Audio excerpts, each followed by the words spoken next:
Down the flat, we'll have a little field. Feed the alfalfa for the rabbits. The rabbits. And I get to tend the rabbits. Just let him tend to the rabbits.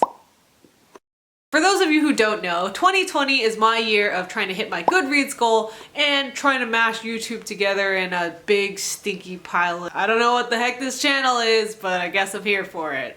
I read Of Mice and Men way back in the day when I was in high school, middle school, and I think this is one of the few books that actually stuck with me. No wait, that's a lie. 1984 and Brave New World were also on that list. Okay, the only one that's not a dystopia. Well, actually, I don't know. The 1930s and 40s were kind of a dystopia in their own right.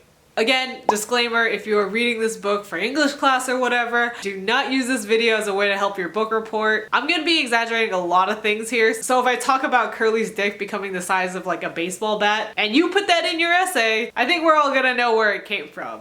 So what's this book about? Two dudes in the 1920s, 1930s bouncing around from place to place. They're roughing it up, living off the lay of the land, but even back then, these two dudes, they be special. Because usually at this time, it's everyone out for themselves, one and only me, but George and Lennie, nah, they got each other, man. Lennie got George, and George got Lennie. I got you. And I got you, George. That's what that gives a hoot and hell about us. Lennie's a special needs kind of guy, but he's got a good heart. George is honestly the only guy that would look after him. And George, he's such a good dude, even though he did throw away Lennie's dead mouse he was petting in the beginning. You get the feeling that they have to move job to job because Lennie's always getting into trouble and they have to skip town before the pitchforks and torches go up. The last place they came from, Lennie grabbed a girl's skirt and she freaked out, rightfully so. But when she freaked, he didn't really know what to do, so he just kept holding on to it.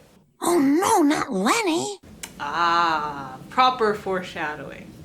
Then we get introduced to a whole new host of characters at this new place. There's Candy, who's a man who lost his hand and heard about George and Lennie's dream and wanted to get in on that. Hey, can I get in on that? There's Crooks, who's a black man who kind of gets the short end of the stick every time. 50 black people get their ass beat by police today, but the whole world gotta stop for one little whitey down the hall. There's Curly, who's our literal Ant-Man, but has none of the Paul Rudd. Dude. And then there's Curly's wife, who loves giving everyone the eye. Am I doing it right? So George and Lennie get settled, and for the most part, everyone's pretty welcoming to them. Everyone but a dude named Curly. Curly has the worst short man syndrome I've ever seen in a book. I've definitely seen just as bad in real life. You shut up too! No! Go ahead and attack me, big! Oh my god. Oh my god. So when Curly sees Lennie, he's like, oh yeah, if I F this guy up, they're definitely gonna have to respect my dick size. Then Curly's wife comes in and shows some leg. Is there something on my dress? Really not the greatest thing to do when you know your husband is like the most jealous little shrimp you've ever seen and feels inadequate in every other part of his life. But she does so anyway because life's just too boring being married to that piece of trash. So she's always coming in all dolled up and flirting around. I gotta flirt with the boys. George is getting really bad vibes. Curly's always just running after his wife, and his wife is running around flirting with guys. This place spells disaster, but what can they do? They need the work for the money and the money to get the land. So they figure they're just gonna have to stay a little bit longer, collect the dough, and then bounce. But one day, Curly picks a fight with Lennie, and Lennie doesn't fight back. It isn't until Curly thinks his dick size is expanding with each hit and Lennie's face gets busted up when George tells him, okay, hit back. Get him, Lennie! Get him! Lennie just kind of catches the dude's hand and just like crushes it like a paper cup. Right there is when Curly's dick size just went back to 0. Curly agrees not to get Lennie fired, otherwise everyone's gonna spread around what really happened and tell everyone about Curly's micro pee-pee. But Curly's wife knows that he did not get his hand caught in a machine. And looking at Lennie, she could tell they kind of exchanged fists. That's what she said! So she finds Lennie alone in the barn, and Lennie's actually a really easy person to talk to. Curly's wife tells him about all her problems about the I could have been in the pictures. They tell him because they know he's just not gonna run off and tell everyone about what he just heard. I just want to pet the rabbits. Not sure exactly what she was thinking when this dude literally smacked a puppy to death right before this and crushed her husband's hand like it was nothing. But she decides to say, you can touch my hair This plant is soft. So Lennie's like, ooh, okay. But then he starts touching it for a little too long. And she's very particular about these sausage curls that she made for herself. So she's like, okay, don't muss it up. Don't muss it up. But Lennie doesn't hear that. He just wants to keep stroking it. So she tries to pull away, but he doesn't let go. And then she starts screaming and oh my God. I think he just snapped her neck. So Lennie runs away to the spot George told him to in case he ever got into trouble. George and the other guys find Curly's wife and they pretty much know that Lennie's done for. Curly's so mad he would have shot him on sight. Knowing that there's no happy ending here, George finds Lennie and lets him think of his happiest place before shooting him himself. My thoughts.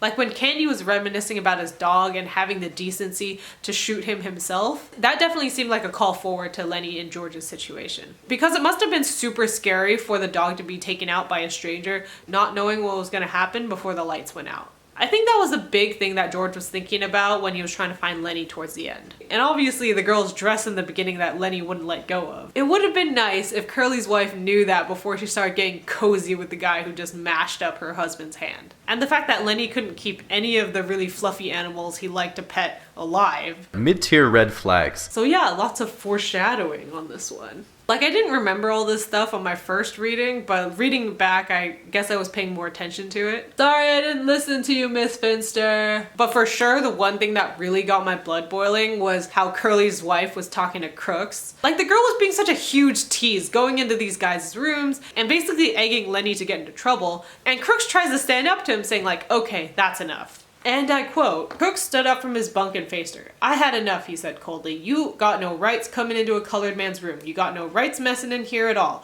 Now just get out and get out quick. If you don't, I'm gonna ask the boss never to let you come to this bar no more. She turned to him in scorn. Listen, N-word, she said. You know what I can do if you open your trap. Crooks stared hopelessly at her and sat down on his bunk and drew into himself.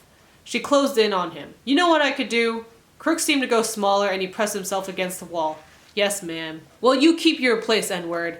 I would get you strung up in a tree. It's so easy it ain't even funny. Never have I ever wanted to punch a person so badly through a book. Like I get it, woe is her. She was a chick in the 20s or 30s where women didn't really have rights, and there was a sweeping handsome man that promised that she could be in the pictures, but then left her high and dry so she had to marry the shrimp next door. And now her existence is a hollow shell of what it could have been. Little bit of sympathy, but you kind of lost it when you became a human trash can to Crooks. Did she deserve to die for letting Lennie touch her hair? No, but still, doesn't mean she's a good person. Did Lennie deserve to die for accidentally snapping her neck? That is what they call a tragedy. Lennie didn't mean any harm, but the world is not forgiving to someone like him. And George knew that, which is why he tried to let Lennie have the best possible image in his head before turning the lights out. I know the core of the story is about two dudes having each other's backs in the shitstorm that is the Great Depression, and George finally becoming like one of the other guys when he loses Lennie. So if you're here to write your book report, work that angle. I'm just talking about the points that stuck out to me the most. So in the end, short dudes, your PP is huge. You don't need to whip it out and show it to us. We get you. We believe you. Girls, if you're unhappy with your marriage, do not go up and stir trouble with your husband or his husband's friends. That's just not the way to go.